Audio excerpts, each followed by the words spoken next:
louvar a Deus pelo departamento masculino, o ancião, agradecer a Deus pela vida profissional da muita confiança, todos os presbíteros, todos os irmãos da igreja. Jeremias capítulo 4, Jeremias capítulo 4, é o versículo 3. Obrigado, irmão. Porque assim diz o Senhor aos homens de Judá e a Jerusalém: lavrai para vós o campo de lavoura, e não semeeis entre espinhos. Eu repito de novo a última parte: lavrai para vós o campo de lavoura, e não semeeis entre espinhos. Podeis assentar, meus irmãos. Glória a Deus.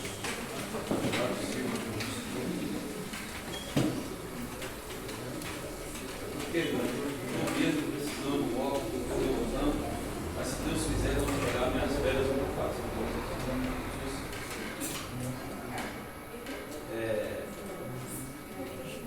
Deus, irmãos,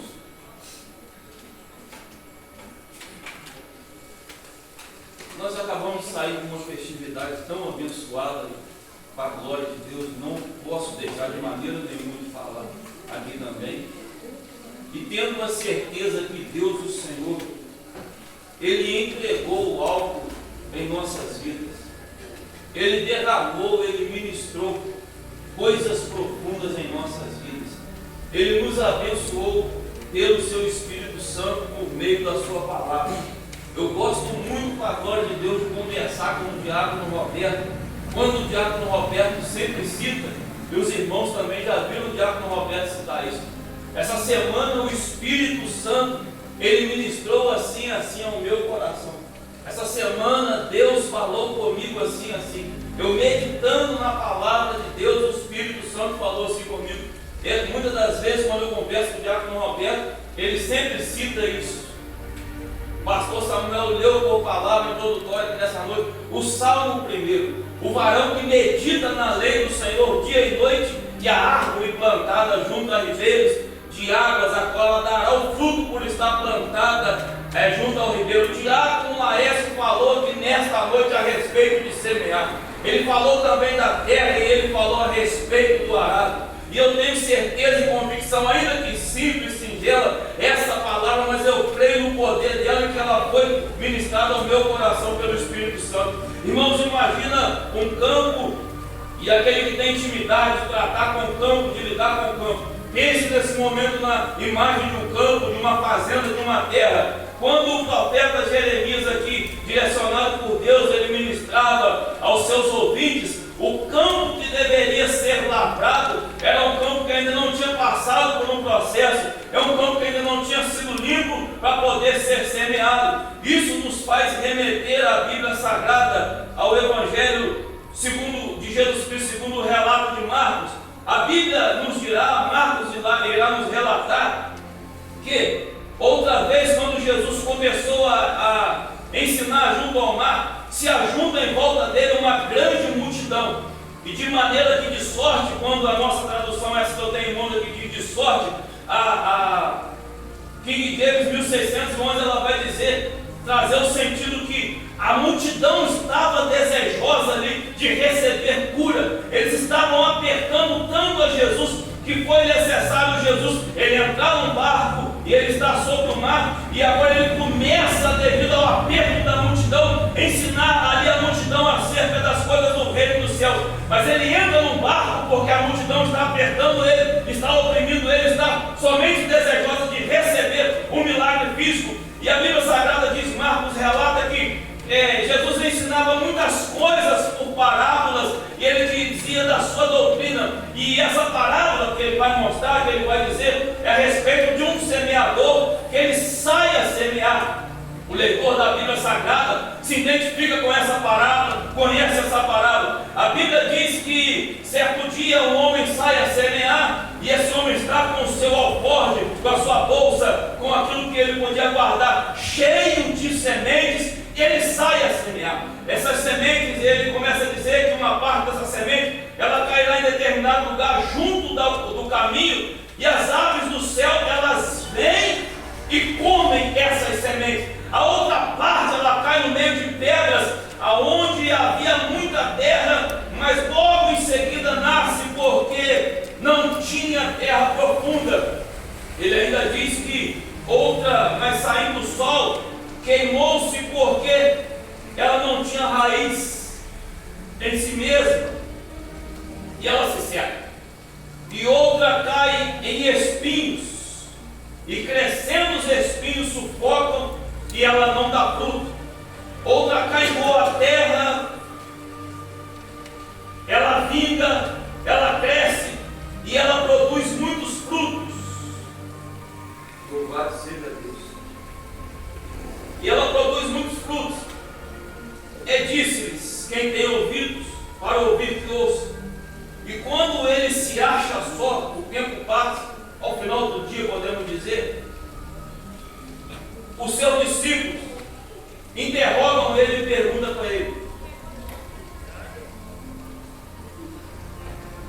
E disse-lhes: a vós, a vocês, é dado saber os mistérios do reino de Deus, mas aos que estão de fora, todas essas coisas se dizem por parábolas, para que eles vendo vejam e não percebam, e ouvindo eles ouçam, mas não entendam. O propósito de Jesus em relatar isso para os discípulos era que o desejo do seu coração, a sua vontade era com que as pessoas que tinham verdadeira vontade de conhecer a Deus, de entender o propósito, o plano de Deus para as suas vidas, essa parábola, as parábolas, os ensinamentos de Jesus para elas teriam mais facilidade. Mas para outros que estavam ali em busca somente de milagres e coisas materiais, a esses eram-lhe escondidos e lhe era oculto o entendimento daquela parábola. Aí Jesus vai dizer para ele: olha, disse-lhes: vocês não perceberam esta parábola? Como vocês entenderão todas as outras parábolas? Veja que há uma importância muito grande nessa fala, nesse momento de Jesus. Para vocês entenderem as outras parábolas, vocês também precisam entender a partir dessa aqui, porque essa abrirá a mente de vocês, essa dará o norte para vocês. Veja que nós sabemos muito bem que a semente, ela representa a própria palavra de Deus. Aí depois Jesus agora ele vai mostrar para eles e explicar-lhes o que significava aquela parábola. E ele diz: o que semeia a palavra, veja, aquela semente, ela é a palavra, e os que estão junto ao caminho são aqueles a quem a palavra é semeada, mas tendo eles a ouvido, vem logo Satanás e tira a palavra que foi semeada no coração deles. Irmãos, é interessante observar e olhar que essa primeira semeadura, ela foi feita à beira do caminho, e existiam pessoas que estavam próximas à igreja, ela se dirigia por meio da palavra de Deus, aquele que ainda não se decidiu e ainda não fez a maior escolha da sua vida. Ele está à beira do caminho, mas Jesus nessa noite, ele é o caminho, ele é a verdade e ele é a vida. E ele diz: ninguém virá ao Pai a não ser por meio dele. E nesta noite ele convida a todos nós a permanecermos no caminho da verdade. Ele é o caminho. Da mesma sorte, ele diz que os que recebem a semente sobre pedregais, sobre pedras, está sobre, Jesus estava dizendo que havia uma certa quantidade de terra, e por baixo dessa terra havia uma pedra, em que, ouvindo a palavra, os que recebem dessa forma, logo com prazer eles recebem. A alegria está presente na vida deles, dos que estão assim. Eles recebem a palavra com alegria, eles demonstram alegria ao receber a palavra. Mas aí Jesus Cristo, ele diz: mas não tem raiz em si mesmos. Antes eles são temporãos, eles são temporários. Esses são os fogos de palha, a qual muitas das vezes, quando eu comecei a ensino, até me chamaram dessa forma, mas Deus nos deu graça e nos sustentou, e nós estamos aí. Depois Jesus diz que depois, sobrevindo a tribulação e também a perseguição, por eles estarem com a semente semeada sobre a pedra, por causa da palavra. A palavra gera perseguição, a palavra traz a tribulação, logo eles se escandalizam e eles deixam a palavra germinar em seu coração. É necessário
Louvado seja o nome do Senhor. Irmãos, eu tenho a certeza, a plena convicção que o Espírito Santo ele falou comigo. Eu não tenho condições de mim mesmo de pensar e de trazer isso aqui. Ele falou comigo em 3 partes. Ele falou comigo assim: olha, o que acontece nos dias de hoje, a gente viu aqui que a palavra ela é semeada, que o semeador semeia a palavra viva. Essa palavra ela tem vida, porque a semente que plantam-se aí, quando ela é jogada na terra, que ela morre e depois ela nasce, aquilo é um milagre que só Deus pode operar. Veja que depois que ela morre, mas ela tendo vida própria nela, ela nasce. A palavra de Deus é viva. O escritor aos Hebreus, ele declarou, porque a palavra de Deus, ela é viva e eficaz. A palavra de Deus tem o poder de dar vida, tem o poder de ressuscitar, tem o poder de colocar em pé. O Espírito Santo falou comigo, irmão, tenho certeza, o enfado dos ouvintes do século presente. Meu irmão, com todo respeito, mas sendo fiel ao que Deus me entregou, devido ao enfado dos ouvintes nos dias presentes, eles estão enfadados de ouvir a palavra de Deus. Eles não querem ouvir e dar ouvido e atenção à palavra de Deus. Aí, com todo carinho, amor e respeito, nós dizemos assim: não, o sermão não pode ser estendido. Por quê? Porque nós não queremos enfadar os irmãos e os ouvintes. E nós até citamos Mateus 6,7, aonde o contexto é a respeito da oração, em que não se deve fazer as orações repetitivas e vãs repetições. Aí nós dizemos, não é para fadar, por quê? Aí nós até aplicamos esse versículo, com todo respeito, mas de forma errônea, que não é por muito falar que nós seremos ouvidos.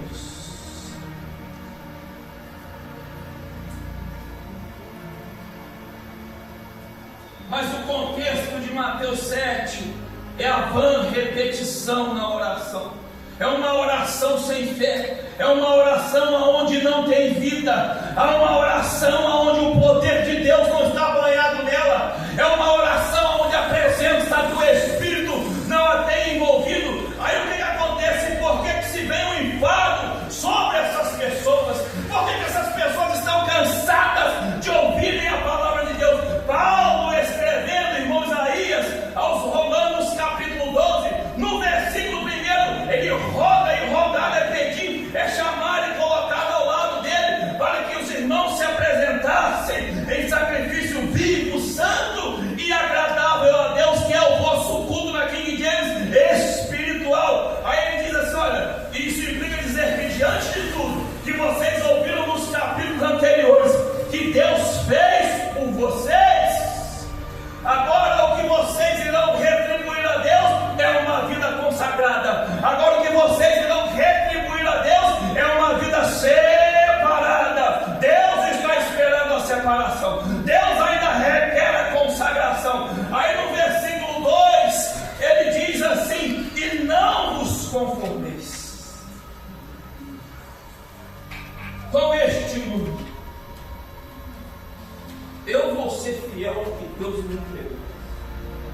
Um dia me chamaram para fazer uma visita, para tratar de um assunto delicado, pastor Samuel. Irmãos que aqui estão, aonde um rapaz, um homem que Deus o fez, homem, já estava passando por um período em que ele estava achando que ele era mulher.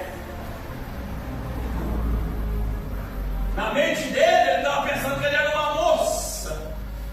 Me assentei na sala, o assunto foi exposto. A palavra veio a mim: o que é que você disse, Cláudio? Jesus, me ajuda, me dá direção. O que é que eu falo aqui agora? O Espírito Santo me fez lembrar uma palavra que um pastor disse. E ele disse que ele se deparou com isso, com esse mesmo acontecimento em determinado dia. E o Espírito Santo falou para ele: pergunta para esse rapaz, pergunta para essa moça que talvez está pensando que é homem, pergunta para esse rapaz que está pensando que é moça, fala para ele chegar e ela, ou ela chegar, ou ele chegar diante de um espelho, tirar a sua roupinha e olhar na reta do espelho, e ele ou ela verá o que ele ou ela realmente é. Eu me dirijo a alguém nessa noite que talvez está se conformando com este século, com este mundo, e que talvez na sua mente, moça, você pensa que tu és um homem, ou você, rapaz, que é um homem e pensa que é mulher. Vá na frente do seu espelho nessa noite, olha para o corpo que Deus te deu, que tu verás o que tu és. Eu rogo, não se conforme com este mundo, mas se transforme pela renovação do entendimento, para que vocês possam experimentar, provar e ver que o Senhor é bom. Deus coloca uma mesa diante do ser humano, e essa mesa é uma mesa de bênção, é uma mesa de fartura, é uma mesa de perdão de pecados, de restituição de força, de colocar de pé, porque Deus é um Deus de renovo, mas Ele coloca diante de nós. Eu vejo que Deus Ele quer fazer coisas grandes. Paulo está nos mostrando que Deus é um Deus que quer abençoar, mas é necessário transformar, mudar de estado. E essa transformação nos trará uma renovação de quê? Do entendimento. Por que as pessoas estão enfadadas, alguns, de ouvirem a palavra? E nós temos que pedir desculpa, falar com cuidado. Os ouvidos da maioria estão passando por comichões, amontoando para si doutores conforme as suas próprias concupiscências. É porque eles estão sendo guiados pela carne, é porque eles não foram renovados no seu entendimento, e o entendimento deles ainda é um entendimento velho, é um entendimento empoeirado, é um entendimento que não se passou pela renovação do Espírito Santo de Deus. Mas Deus tem renovo de mente para dar, mas Deus tem renovo para dar no Espírito, para tocar na alma humana nessa noite. O enfado dos ouvintes.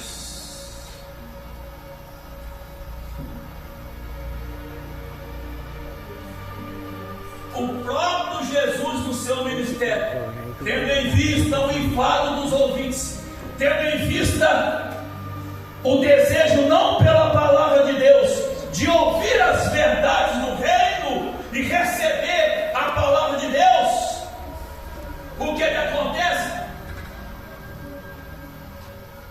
Irmãos, eu notei isso aqui porque ele falou comigo. Nós ficamos com medo de compartilhar as obras de Deus.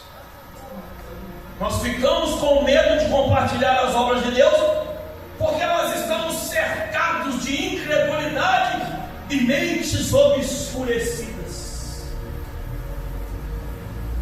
Veja, irmão, que o próprio Jesus, quando em determinados momentos do seu ministério, da sua caminhada aqui na terra, em que ele via que a incredulidade estava presente com ele não retrocedia, mas ele avançava, ele continuava fazendo aquilo que o Pai tinha outorgado a ele, direcionado a ele. Por exemplo, Mateus capítulo 17, versículo 17, ele falou com toda a veemência e autoridade: ó geração incrédula e perversa, até quando sofrereis por eu ainda estar convosco? Ali ele já repreendia a incredulidade e a perversidade. Mateus capítulo 13, no versículo 58, Mateus é claro em relatar: e Jesus, ele não fez ali muitos milagres por causa da incredulidade deles. O ambiente de incredulidade nos impede muitas das vezes de vivermos o sobrenatural de Deus.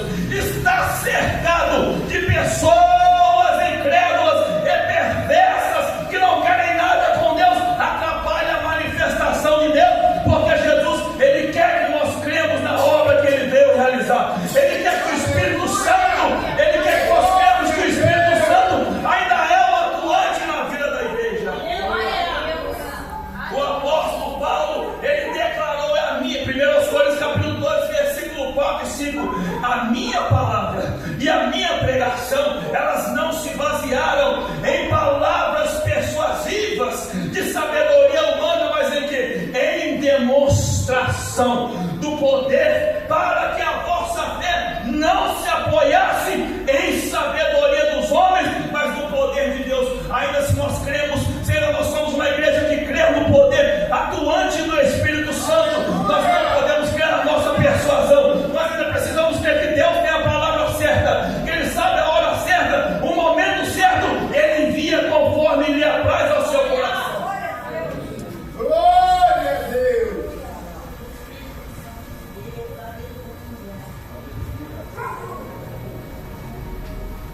o espinho, os que foram semeados entre o espinho.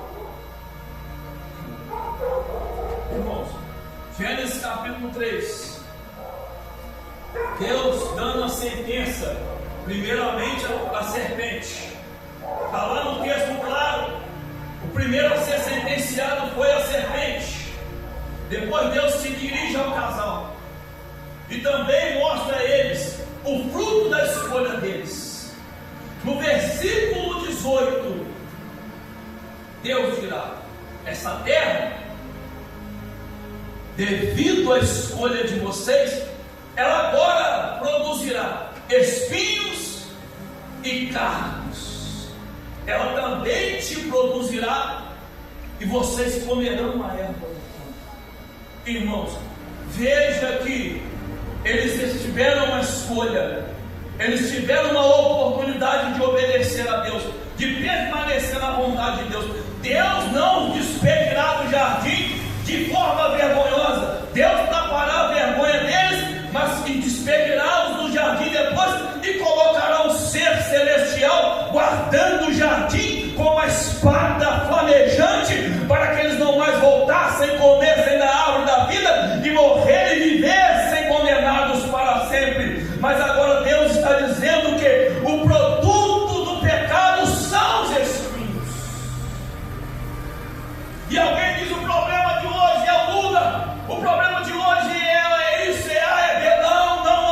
A Bíblia Sagrada está nos mostrando que o problema de hoje é o pecado, foi o erro que a humanidade cometeu, mas Jesus Cristo, ele se manifestou para desfazer as obras do diabo. O Filho de Deus veio para libertar e salvar aqueles que estavam cativos. Ele veio aqui nessa noite para dar vida e vida em abundância, mas todavia a semente que é semeada entre o espinho e que sufoca o crescimento da palavra de Deus é uma vida de pecado, é o coração que não quer ouvir a palavra de Deus, é a vida que não se separa, que não quer nada com Deus, mas Deus derramará a água sobre os sedentos.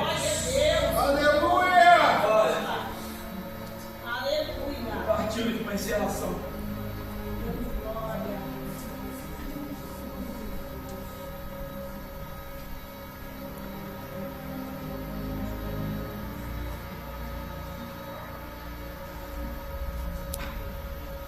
Revista da Escola Dominical. No dia que nos foi ensinado sobre Jesus, seu pão da vida, o pastor Samuel até tratando de assunto muito importante no domingo passado. Eu algumas vezes já me deparei com esse auxílio bibliológico aqui. E eu gostaria de finalizar aqui nessa noite dizendo que o Senhor Deus, Ele deseja operar na nossa vida. Quando nos foi falado sobre o pão da vida, nós entendemos acerca de alguns milagres, e o auxílio que veio aqui para nós é o seguinte: o que são milagres? Porque nós veremos que a última semente que foi semeada, que caiu na terra, ela gerou, ela produziu. O que são milagres? São obras de origem e poder sobrenatural, do grego dunamis, poder, potência. Eles funcionam como um sinal ou uma marca da autoridade de Deus. O maior milagre, que é o milagre central do Novo Testamento, é a ressurreição de Jesus Cristo. A Ele seja dada toda a honra e toda a glória nessa noite.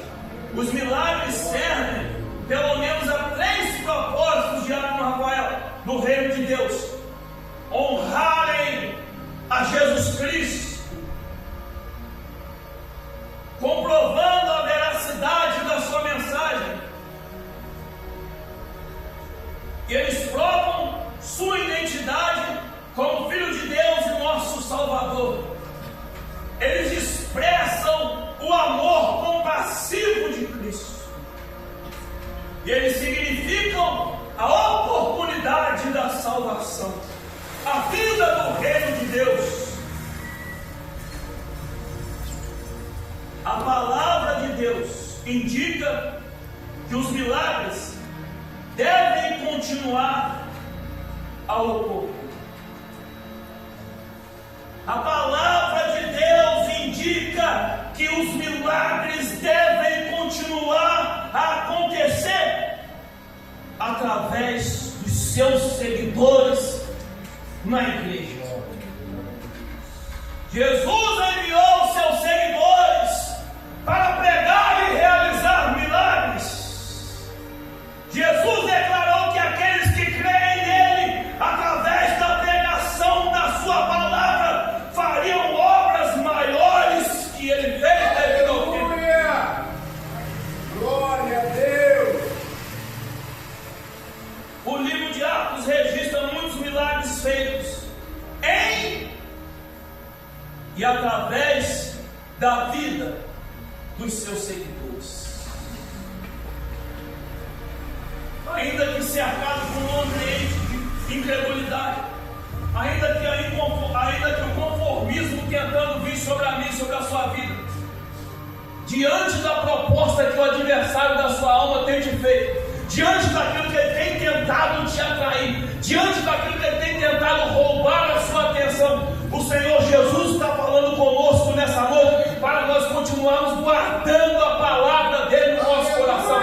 Sobre tudo que se deve guardar, guarda o teu coração, porque dele procedem todas as fontes e as saídas da vida. Eu agradeço. Glória a Jesus, aleluia! Pastor Samuel, eu louvo a Deus